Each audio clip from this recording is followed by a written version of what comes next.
मुस्लिम league नून 7 बारियां ले चुकी है। पीपल्स पार्टी ने सिंध में कौन सी तरक्की की है? सदर इस्तेकाम पाकिस्तान पार्टी अलीम खान का जहानिया में जलसे से खिताब, कहा हमारा मंशूर है महंगाई मुकाओ। अगर किसी का बिजली का बिल 300 यूनिट आया तो हमारी हुकूमत बर्दाश्त करेगी।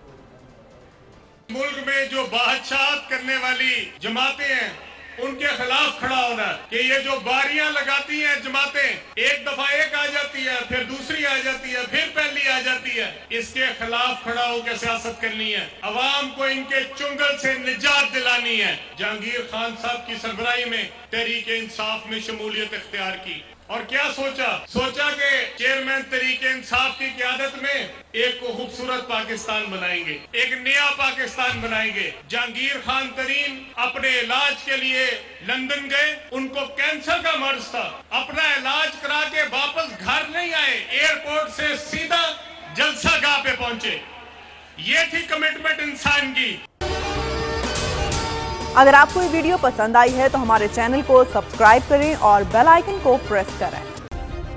सब्सक्राइब करें और बेल दबाएं ताकि कोई खबर रह न जाए।